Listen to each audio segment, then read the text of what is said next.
Okay, this is YouTube video number 3. We're working on the rear fuselage and the tail section, which is called the empennage, which is the elevator and the rudder section.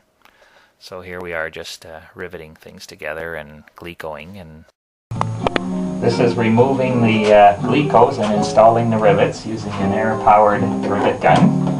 You do one at a time. You place each glico with a permanent rivet and you kind of hold it in place like this and make sure it's all flush. Kaboom. And do another one. It's quite tedious. There's 14,000 of these to do, so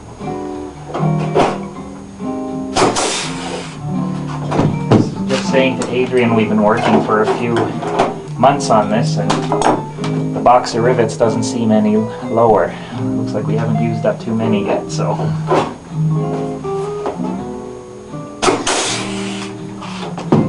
And so on, and so on, and so on. Adrian doing some metal preparation work. He has to file the metal down and deburr it.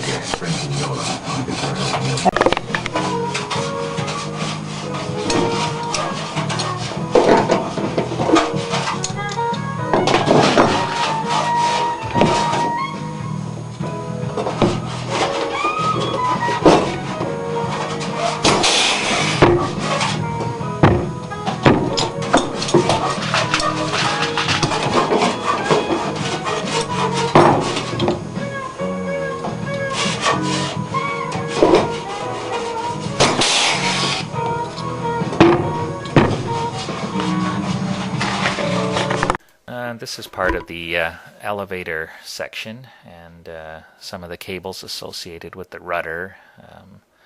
Just a few pictures of the elevator, and here's part of the diagram that's involved in constructing it. There's just a series of pictures here of the elevator section. Then here it is now coming together, finishing it off. It was fairly involved doing this. So basically these series of pictures are just the elevator section going together, and it's just showing how its intricacies are and the different glicos holding it together. And then as we move further we start riveting it, and there's Adrian just kind of cleaning it up a little bit.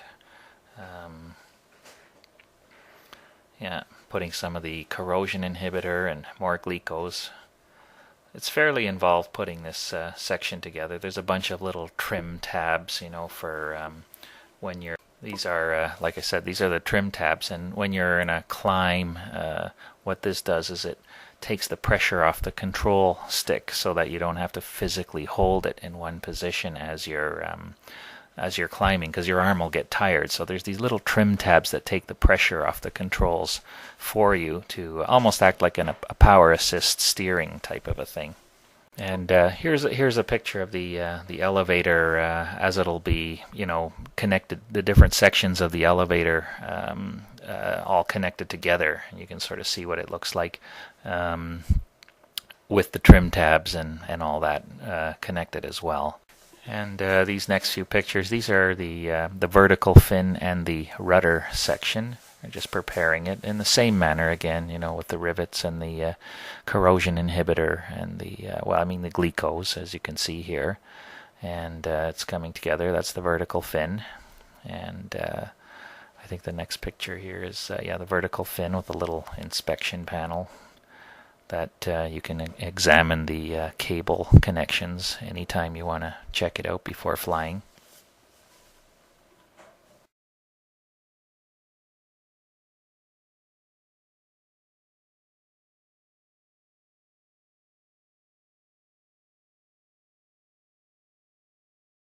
In these next few pictures, this is the rudder section, similar to the rudder on a boat.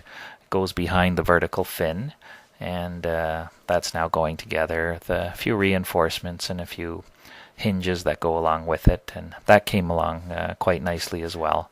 So it's always exciting to start on a different section of the plane. Okay, this picture of me standing in front of these parts here, these are the rear fuselage ribs, and this will make up the whole rear section of the plane. I'll eventually be covering this with aluminum, as you'll see in the next picture. And here's Adrian preparing the rear section of the fuselage. This is the lower section, and you can see there's a little inspection panel there.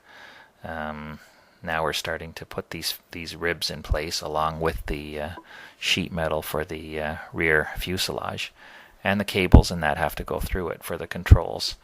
So that's kind of interesting. These are the sides of the airplane, the sides of the rear part of the plane.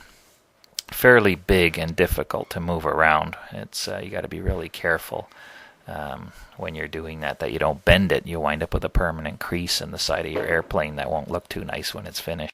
Okay, and here's the rear fuselage now starting to come together even a bit further. A couple of the side and the bottom of it, and it's starting to look like the tail section of a plane.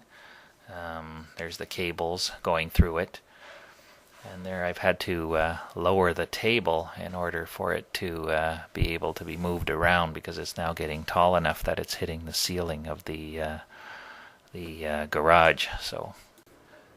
And this is a picture of our living room with the instrument panel in the right corner there. I just put it there. It's not ready to be installed in the aircraft yet, so I thought it would be nice to just put in the living room, have a look at it once in a while. This picture is of the aluminum rims and hydraulic dual disc brakes that have just arrived in the mail, so I was kind of excited to have a look at those, because that didn't come with the kit. They weren't in the kit when I got it, so he mailed them to me later. And these next few pictures are of the rear fuselage and the ribs already installed now. Just moving along. It's going at a faster pace because the weather's getting cold, so we're spending more time in the garage working on it. You can see all the glicos and the inside of the fuselage, and there's an inspection panel in the tail section, one of the rudder cables coming out of the side, and lots of glicos. Here's the inspection panel before, and there's the inspection panel installed. This is a one of those infrared radiant heaters, because it's getting pretty cold now. Sometimes it gets down to about -10, and we need extra heat. And this is a 5,000 watt electric 220 volt heater as well. We've got both of those running at the same time to keep us pretty warm. It gets up to about +10, sometimes +12 in the garage, and the garage is not insulated.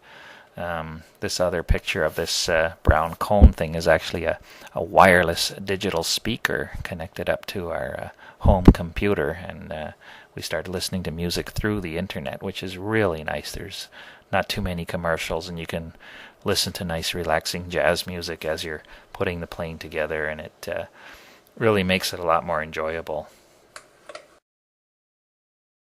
So these pictures here, there's just a few of the rear fuselage with a lot of the rivets now in place, and it's moving along. There's some of the tail mounting brackets and rudder cables, and what else? That's the top of the fuselage. I've got to leave that unriveted for the inspector to be able to open it up and have a look inside. He needs to examine every possible rivet and make sure everything is in quality condition.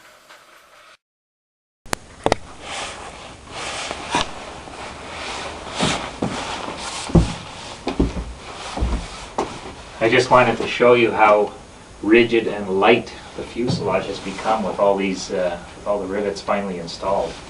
You can pretty well, no problem. The whole thing probably weighs about, I would say about 50 pounds.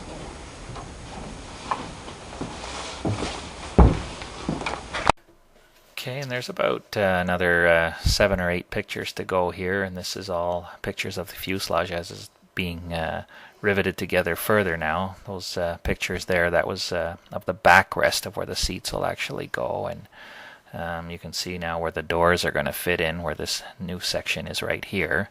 Again, another picture of the backrest where you're sitting.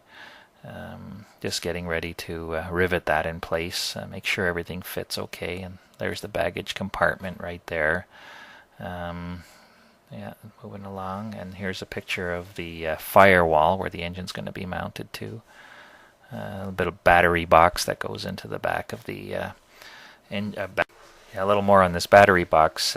It's kind of interesting if you depending on what engine you put in the plane, you put different engines weigh different amounts. So you move this battery box either towards the seating area or the rear of the plane to keep the plane balanced, because the battery is nice and heavy. So it's an item that you can easily use to keep the plane properly within its weight and balance limits. So in this case, I'm putting a pretty large engine in this plane, so I need to have the battery box pretty well as far back as I can allow to put it.